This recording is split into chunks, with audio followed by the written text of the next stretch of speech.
हा पहा गोडा मसाला तयार झालेला आहे। रंग तर काय सुरेख आलेला आहे। याचा सुगंध सर्व घरात दरवळत आहे। चवीला हा मसाला एक नंबर झालेला आहे।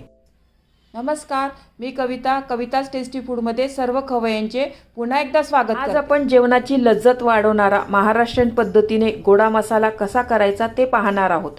रेसिपी नेहमीप्रमाणे खूप साधी आणि सोपी आहे। हा मसाला चवीला खूप छान लागतो आणि बनवायलाही खूप सोपा आहे। या मसाल्यापासून आपण भरली वांगी, मसाले भात, मटकीची भाजी, सर्व प्रकारच्या उसळी करू शकतो। चवीला खूप छान लागतात सर्व भाज्या। बऱ्याच जणांना असं वाटतं की गोडा मसाला व काळा मसाला हा एकच आहे, पण असं नाही। पहिले तर गोडा मसाल्यामध्ये लाल मिरची पावडर नसते। सर्व प्रकारचे मसाले हे सौम्य तिखटाचे असतात। यामध्ये तीळ, खोबरं, खसखसचा थोडा जास्त वापर केलेला असतो आणि थोडे गरम मसाले असतात। हा मसाला भाजण्याची पद्धत पण थोडी वेगळी आहे। काळा मसाला हा थोडा स्ट्रॉंग असतो। यामध्ये भरपूर मिरच्या व गरम मसाले थोडे जास्त प्रमाणात असतात। काळा मसाला भाजताना थोडा जास्त भाजलेला असतो। या मसाल्यापासून व्हेज नॉनव्हेज दोन्ही प्रकारच्या भाज्या खूप छान बनतात। काळ्या मसाल्याची रेसिपी पण मी आपल्या चॅनलवर आधीच अपलोड केलेली आहे। तो मसाला पण खूप छान चवीचा आहे। काळा मसाला व कोल्हापुरी कांदा लसूण मसाला, लाल मिरची पावडर यांची रेसिपी पण चॅनलवर अपलोड केलेली आहे। त्यांची लिंक डिस्क्रिप्शन बॉक्समध्ये दिलेली आहे। सर्व मसाले खूप छान चवीचे आहे। चला तर वेळ न घालवता हा गोडा मसाला कसा करायचा ते पाहूया।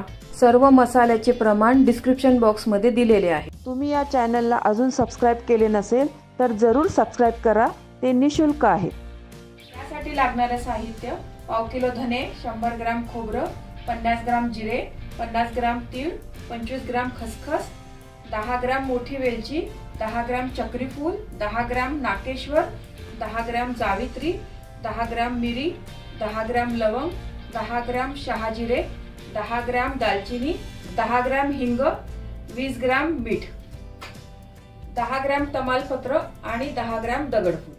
या मसाल्यामध्ये ना हे 4 पदार्थ आहे ना आपल्याला बिना तेलाचेच भाजायचे आहे। धणे, खोबरं, तीळ आणि खसखस। बाकीचे सर्व मसाले आहे ना थोडं थोडं तेल टाकून भाजणार आहे। हे पहा मसाले हे केरळवरनं मसाले विकत घेतलेले आहे बघा। मी केरळला आम्ही फिरायला गेलो होतो ना तेव्हा ही मसाल्याची शॉपिंग तिथनं केलेली आहे। केरळला ना मसाले खूप म्हणजे खूपच सुंदर मिळतात मसाले। हे मसाले पाहून तर कोणीही त्यांच्या प्रेमात पडेल। मी तर नक्कीच त्यांच्या प्रेमात पडलेली आहे मसाल्यांच्या। आणि मसाले ना हे तिथं स्वस्त पण बऱ्यापैकी मिळतात आपल्यापेक्षा, असं मला जाणवलं की रेट फार कमी आहे। ही दालचिनी बघा इतकी छान मिळालेली, एक नंबर दालचिनी आहे। दालचिनी घेताना ना वरची जी काळी असते ना पाट तशी दालचिनी नाही घ्यायला पाहिजे। ही आतला भाग आहे हा दालचिनीचा बघा। आणि ही हिरवी वेलची बघा, वेलची पण इतकी सुंदर मिळालेली आहे, मस्त आहे कलरला तर, ताजी एकदम मस्त वेलची आहे। आणि जायफळ बघा हे, आणि ही जावित्री तर बघा, ही जावित्री इतका सुंदर रंग तर मी जावित्रीचा याआधी कधीच पाहिलेला नव्हता बघा। हा रंगाने ना खूप सुंदर आहे जावित्री आणि फ्रेश मिळालेली आहे बघा आणखी। आणि ही मिरी बघा, आपण जनरली ना घेताना मोठ्या आकाराची मिरी घेतो, पण आम्हाला असं कळलं आहे की मोठ्यापेक्षा ना बारीक दाण्याची मिरी आहे ना ती चांगली असते, म्हणून मी तर बारीक दाण्याची पण मिरी पण घेतलेली आहे बघा। सर्वच मसाले खूप सुंदर आहे। बडीशेपचा कलर तर बघा काय सुंदर आहे बघा, हिरवा कलर आहे बडीशेपचा। हे सर्वच मसाले आहे ना एक नंबर आहे सर्वच मसाले। हे पांढरी मिरी पण आहे बघा याच्यामध्ये। पांढरी मिर पावडर ना रेसिपी मध्ये लागते ना, म्हणून मी ती पण तिथनं विकत घेतलेली आहे।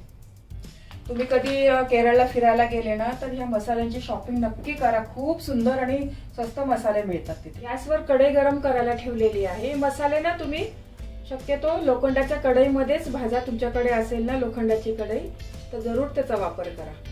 सर्वात आधी ना आपण कोरडे मसाले भाजून घेणार आहोत। सर्वात आधी मी धने घालते। हे धने आहे ना आपल्याला बारीक गॅसवरच 2 ते 3 मिनिटं छान भाजून घ्यायचे आहे। धने भाजताना ना आपल्याला करपवायचे पण नाही आहे, पण व्यवस्थित चांगले खमंग भाजायचे आहे आणि बारीक गॅसच शेवटपर्यंत ठेवायचा आहे आपल्याला। आणि हे धने भाजताना ना सतत हलवायचे आहे। जर धने करपले ना तर मग मसाला ना आपला कडवट लागतो, थोडीशी चव त्याची चांगली लागत नाही। तर मसाले भाजताना ना तुम्ही ही काळजी जरूर घ्या। या मसाल्यामध्ये ना लाल मिरची घालत नाही. तुम्हाला जर घालायची असेल ना एक 8-10 बेडगी मिरच्या घातल्या तरीही चालेल. त्याच्याने मसाला आपला तिखट होणार नाही, पण मसाल्याला रंग खूप छान येईल. पण मी हा इथं पारंपरिक पद्धतीने गोडा मसाला दाखवत आहे ना, त्यामुळे मी घातलेला नाही. तुम्हाला घालायचं असेल तर तुम्ही जरूर घाला. हे धने बघा भाजून मला 3 मिनिटं झालेले आहे. धने एकदम छान मस्त खमंग भाजलेले आहे. धने घेताना ना तुम्ही नवीनच धने घ्या, त्याचा ना सुगंध खूप छान असतो. आणि इंदोरी धने घेतले ना तर अतिउत्तम. इंदोरी धने घ्या तुम्ही. तेच धने घेतलेले आहे बघा. या धण्याचा ना वास इतका छान येतोय ना, सर्व घरात मस्त दरवळत आहे. एका ताटामध्ये हे धने काढून घेते मी. याच कढईमध्ये ना तीळ आता भाजायला घेते मी. तीळ पण घेताना ना तुम्ही गावरानच तीळ घ्या. गावरान तीळ आहे ना चवीला खूप छान लागते. आणि तीळ पण ना मी बारीक गॅसवरच भाजतो. तीळ पण छान मस्त खमंग भाजून घेतलेले आहे. तीळ असे चटचट उडले पाहिजे ना, इथपर्यंत भाजून घ्यायचा. हे तीळ पण ना एका भांड्यात काढून घेते. याच कढईमध्ये मी आता खसखस भाजून घेते. खसखस भाजायला ना जास्त वेळ लागत नाही, अगदी 1 मिनिटात खसखस भाजून होते. खसखस पण बारीक गॅसवरच भाजा. मी पूर्ण मसाले आहे ना एकदम बारीक गॅसवरच भाजत आहे. कुठंच गॅस मोठा केलेला नाही, कारण आपल्याला मसाले ना करपवायचे नाही. खसखस पण आपली भाजून झालेली आहे. ती पण एका वाटीमध्ये काढून घेते. याच कढईमध्ये आपण खोबरं पण भाजून घेऊया. खोबरं पण आपल्याला चांगलं खमंग खरपूस भाजून घ्यायचं आहे. खोबरं घेताना ना तुम्ही काळ्या पाटीचं खोबरं घ्या चांगलं आणि व्यवस्थित त्याला भाजा. मसाला खराब होण्याचं कारण म्हणजे ना खोबरंच आहे. खोबरं जर तुम्ही व्यवस्थित भाजलं नाही ना तर मग मसाला आपला खराब होतो. त्यामुळे चांगला रंग येईपर्यंत ना खोबरं छान भाजून घ्या. मसाला कोणताही चांगला बनण्यासाठी ना या 3 गोष्टीकडे ना तुम्ही जरूर लक्ष द्या. या 3 टिप्स जर तुम्ही फॉलो केल्या ना तर मसाला एकदम छान बनेल, तुमचा 1 नंबर बनेल. पहिली टिप्स आहे की मसाला घेताना ना मसाल्याची क्वालिटी आहे ना चांगली घ्या. चांगल्या दुकानातनं मसाला घ्या, कारण हा मसाला ना आपल्याला वर्षभर टिकवायचा असतो. मसाल्यांमध्ये 1 नंबर 2 नंबर 3 नंबर अशी क्वालिटी मिळते. तुम्ही चांगली क्वालिटी बघूनच मसाला घ्या. आणि दुसरं म्हणजे मसाल्याचं प्रमाण व्यवस्थित असणं पण खूप गरजेचं आहे. तर मसाला व्यवस्थित प्रमाणात नसेल ना तर मग चव नाही लागत पाहिजे चांगली. आणि तिसरं म्हणजे मसाला भाजणं. मसाला जर तुम्ही व्यवस्थित भाजला, बारीक गॅसवर करपवला नाही तरच तुमचा मसाला ना चवीला चांगला होणार. जर मसाला जर तुमचा भाजताना करपला वगैरे ना तर मग करपट वास येतो, अजिबात चांगला लागत नाही मसाला. त्या 3 गोष्टी आहे ना ते तुम्ही जरूर फॉलो करा. तुमचा पण मसाला ना छान 1 नंबर बनेल, मस्त लागतो चवीला. हा गोडा मसालाच नाही, दुसरा पण आपला कांदा लसूण मसाला, काळा मसाला, कोणत्याही मसाल्याला हे रूल ना तुम्ही फॉलो करा नक्की. खोबरं आहे ना चांगलं आपल्याला भाजून घ्यायचं आहे, अजिबात असं कच्चं नाही ठेवायचं आहे. हे खोबरं पण बघा मस्त खमंग भाजलेलं आहे, अजिबात करपवलं नाही आहे बघा. हे खोबरं पण एका भांड्यामध्ये काढून घेते. याच कढईमध्ये मी आता जिरं पण भाजून घेते. हे आपलं साधं जिरं आहे आणि हे अर्धं भाजलं ना तर मग नंतर याच्यामध्ये शहाजिरं घालणार आहे, कारण शहाजिरं खूपच बारीक असतं ना, लगेच करपतं. जिरं बघा अर्धवट भाजलेलं आहे. आता याच्यामध्ये मी आता शहाजिरं पण घालते. हे पण मी एक अर्धा मिनिट फक्त भाजून घेणार आहे. जिरं आणि शहाजिरं पण छान भाजलं आहे. हे पण एका वाटीमध्ये काढून घेते. आपले सर्व कोरडे मसाले भाजून झालेले आहे. आता मी कढईमध्ये ना थोडंसं तेल घालते. हे तेल चांगलं गरम झाल्यावर हा हिंग आहे ना चांगला व्यवस्थित फुलवून घ्यायचा आहे आपल्याला. त्या तेलामध्ये हिंग जर चांगला असा फुलला ना तर छान मसाल्यामध्ये स्वाद लागतो आणि मसाला पण आपला खराब होत नाही हिंगामुळे. हिंग आणि मीठ आहे ना ते प्रिझर्वेटिव्हचं काम करणार आहे. आणि हिंग आधी तळून घेतला ना तर तेलामध्ये हिंगाचा पण वास छान राहील आणि बाकीच्या मसाल्याला पण लागेल. हा हिंग आहे ना एका वाटीत काढून घेते.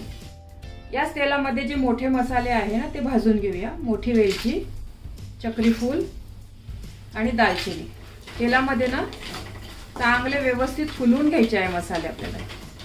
मसाला वेलची किती छान फुलली आहे बघा ही मस्त. हे सर्व मसाले पण मी बारीक गॅसवरच असे तळून घेत आहे, अजिबात मोठा करत नाहीये. हे सारखं सारखं मी तुम्हाला सांगते आहे की मोठा गॅस अजिबातच करायचा नाहीये. डिशमध्ये काढून घेते. याच तेलामध्ये आता जे बारीक एकसारखे मसाले आहे ना ते आपण आता तळून घेऊया. लवंग, काळी मिरी आणि नाकेश्वर. हे मसाले भाजताना ना थोडं काळजीपूर्वक भाजा तुम्ही. लवंग वगैरे फुटून ना आपल्या अंगावर उडू शकते. हे मसाले पण आता तळून झालेले आहे, ते पण त्याच डिशमध्ये काढून घेते. त्याच तेलामध्ये आता आपण तमालपत्र आणि दगडफूल पण तळून घेऊया. तमालपत्र आणि दगडफूल भाजताना ना असं 2 उलटण्याचा वापर करा, म्हणजे व्यवस्थित ते तळलं जाईल.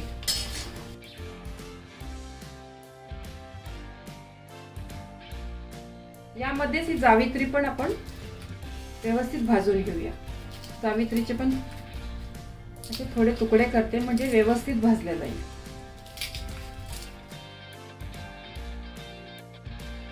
दगडफूल आणि तमालपत्र पण छान व्यवस्थित भाजले आहे बघा. मस्त याचा पान ना कुरकुरीत झालेला आहे आणि जावित्री पण छान कुरकुरीत आहे बघा. एका ताटामध्ये हे पण काढून घेते. गॅस मी बंद केलेला आहे. याच कढईमध्ये मीठ आहे ना ते पण आपण थोडंसं गरम करून घेऊया. या मीठामध्ये थोडं मॉइश्चर वगैरे असेल ना तर निघून जाईल आणि मसाला आहे ना आपला चांगला टिकेल. गॅस बंद केलेला आहे, पण कढई आहे ना बऱ्यापैकी गरम आहे चांगली. एक अर्धा मिनिट आहे ना हे मीठ चांगलं भाजून घेऊया. सर्व मसाले आपले छान भाजून झालेले आहे. हे मसाले गार झाल्यावर मग मिक्सरमध्ये आपण बारीक करूया. सर्वात आधी आपण मिक्सरच्या ना छोट्या भांड्यामध्ये ना हिंग बारीक करून घेऊया, कारण मोठ्यामध्ये ना हिंग बारीक व्यवस्थित होणार नाही. हिंग बघा छान बारीक मी वाटून घेतलेला आहे. एका वाटीमध्ये काढून घेते. याच भांड्यामध्ये ना खसखस पण बारीक करून घेते, कारण खसखस पण मोठ्या भांड्यात ना व्यवस्थित बारीक होत नाही. खसखस पण बघा किती छान बारीक वाटून घेतलेली आहे मी. ती पण एका वाटीमध्ये काढून घेते. याच भांड्यामध्ये तीळ पण बारीक करून घेते. तीळ पण ना छान बारीक झालेला आहे, हे पण काढून घेते. आता आपण सर्व साहित्य आहे ना मोठ्या भांड्यामध्ये बारीक करूया. सर्वात आधी जिरं आणि शहाजिरं घेते. जिरं आणि शहाजिरं आहे ना थोडंसं अर्धवट बारीक करून घेतलेलं आहे. यातच आता आपण धणे पण बारीक करून घेऊया. धणे आपले जास्त आहे तर 2 बॅचमध्ये मी वाटणार आहे. धणे पण चांगले बारीक झालेले आहे बघा. एका भांड्यामध्ये काढते. आता हे सर्व मसाले ना बारीक करून आता एकत्रच करायचे आहे. याच पद्धतीने उरलेले धणे पण बारीक करून घेऊ. धण्याची दुसरी बॅच पण वाटून झालेली आहे. आता आपण मिक्सरच्या भांड्यामध्ये हे तळलेले मसाले आहे ना ते आधी बारीक करून घेऊ. वाटताना त्याच्यामध्ये आपण मीठ पण घालून घेऊया. मीठ पण चांगलं बारीक होईल. सर्व खडे मसाले आहे ना ते पण छान बारीक झालेले आहे बघा. मी आता तमालपत्र, दगडफूल आणि जावित्री ते पण बारीक करून घेते.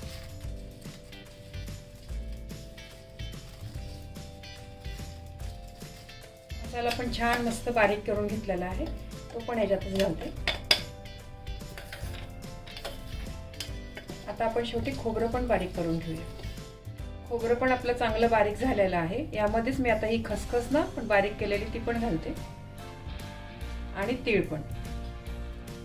हे परत एकदा मिक्सरमध्ये फिरवून घेऊ. तीळ, खोबरं, खसखस ना छान बारीक वाटलेलं आहे बघा. असं तेल सुटलेलं आहे. सर्व मसाले बारीक करून झालेले आहे. त्याच्यामध्ये मी आता आपण जो आधी हिंग बारीक केलेला आहे तोही घालून घेते आणि हे मसाले आहे ना व्यवस्थित मिक्स करून घेते. हातानेच मिक्स करा तुम्ही. इतका छान झालेला आहे मसाला हा, काय सांगू तुम्हाला. मस्त घरामध्ये ना सुगंध दरवळत आहे बघा या मसाल्याचा. महाराष्ट्राचा फेमस गोडा मसाला बनवायला किती सोपा आहे बघा. या मसाल्यापासून भाज्या तर खूपच म्हणजे छान लागतात. वांग्याची भाजी, उसळी, सर्व मटकी, मूग, मसाले भात खूप छान लागतो या मसाल्याचा. आपण जी नागपूर फेमस कोथिंबीर वडी करतो ना तर त्या पारीला लावण्यासाठी पण हा मसाल्याचा यूज होतो. खूप छान लागते चव कोथिंबीर वडीची. किंवा जी बाकरवडी बनवतो तर पोळी लाटल्यानंतर जो मसाला लावतात ना हाच मसाला असतो. हा काळा मसाला, गोडा मसाला म्हणतात त्याला. थोडंसं तेल टाकून ना हा मसाला लावायचा आणि वरनं मसाला लावतात बघा बाकरवडीला आणि कोथिंबीर वडीला. हा मसाला तर तसा पण चपाती बरोबर खायला खूपच छान लागतो. कांदा घ्यायचा बारीक चिरून त्याच्यावर हा मसाला टाकायचा, थोडंसं लाल तिखट, मीठ आणि कच्चं शेंगदाण्याचं तेल. एक नंबर लागतं चवीला. तुम्ही कधीतरी खाऊन बघा या पद्धतीने. हा मसाला मी हाताने तर एकजीव केलेला आहे, पण मिक्सरमध्ये ना फक्त एक सेकंदभर आपण आता थोडा थोडा ना फिरवून घेऊया, म्हणजे जे मसाले आपण एक एक करून घातले आहे ना सगळे व्यवस्थित एकजीव होईल. तर मी मिक्सरमध्ये ना एक सेकंदभर फिरवून घेते आता हा मसाला. हा बघा आपला गोडा मसाला तयार झालेला आहे पूर्ण. हा गोडा मसाला ना थोडासा जाडसरच असतो, बारीक नसतो. याला मी चाळून नाही घेतलेला आहे. तुम्हाला जर घ्यायचा असेल तर तुम्ही घेऊ शकतात, पण गोडा मसाला आहे ना थोडा जाडसर असाच असतो. चवीला खूप छान झाला आहे. हा बघा हा गोडा मसाला आहे ना, याआधी मी बनवलेला आहे. या गोडा मसाल्यामध्ये ना फक्त मी बेडगी मिरची आहे ना 8 ते 10 बेडगी मिरची घातलेला आहे, त्यामुळे थोडासा ना कलर वेगळा आलेला आहे. बाकीचं प्रमाण आहे ना त्याचप्रमाणे केलेलं आहे. हा गोडा मसाला आहे ना माझ्या मुलासाठी बनवलेला आहे मी. परदेशी असतो ना तर त्याला मला पाठवायचा आहे गोडा मसाला. त्याला नेहमी गोडा मसाला, काळा मसाला, गरम मसाला सर्व मसाले ना मी इथनं पाठवत असते. एवढ्या या प्रमाणात किती गोडा मसाला तयार झाला आहे ना आता आपण मोजून पाहूया. एवढ्या या प्रमाणामध्ये ना जवळजवळ 650 ग्राम गोडा मसाला तयार झालेला आहे. तुम्हाला जर जास्त मसाला करायचा असेल ना तर हे प्रमाण तुम्ही डबल घेऊन पण जास्त करू शकतात. पण या प्रमाणात केला आणि 5-6 महिन्यातच हा गोडा मसाला संपवून ताजा ताजा केलेला कधीही चांगला. तर नेहमी मी याच प्रमाणात गोडा मसाला करत असते. हा मसाला आहे ना नेहमी तुम्ही काचेच्या भरणीतच भरा. तुम्ही काचेचे किंवा चिनी मातीच्या भरणीत भरला तरीही चालेल. आणि मसाला घेताना वगैरे ओला पाण्याचा हात आहे ना त्याला अजिबात लागू द्यायचा नाही, त्याच्याने पण आपला मसाला खराब होतो. ही काळजी घेतली ना तर वर्षभर हा मसाला चांगला राहतो, अजिबात खराब होत नाही. यापासून भाज्या तर एवढ्या चव लागतात ना, वांग्याची भरली वांगी, मटकीची उसळ, कोणत्याही कडधान्याच्या भाज्या खूप छान लागतात. मसाले भात तर एक नंबर लागतो या गोडा मसाल्यापासून. त्याची पण रेसिपी मी नक्की शेअर करणार आहे. या गोडा मसाल्याची ना कांद्याची चटणी पण करून आपण खाऊ शकतो. कशी करायची दाखवते मी. एक कांदा असा चिरून घेतलेला आहे, त्यामध्ये ना 1 चमचा गोडा मसाला, थोडंसं लाल तिखट, थोडं चवीपुरतं मीठ आणि थोडं कच्चं शेंगदाण्याचं तेल घातलेलं आहे. ही चटणी आहे ना चपाती, भाकरी कशाबरोबर पण खूप छान लागते. वरण भाताबरोबर तोंडी लावायला. करून बघा तुम्ही एकदा. माझ्या घरामध्ये ना भाजी वगैरे नसली ना तर या पद्धतीने पण आम्ही चटणी करून खातो. ही चटणी बघा अशी पोळी भाकरी बरोबर खूप छान लागते चवीला. मला काही टिप्स सांगायच्या आहे. मसाला एक नंबर होण्यासाठी या 3 गोष्टी लक्षात ठेवा.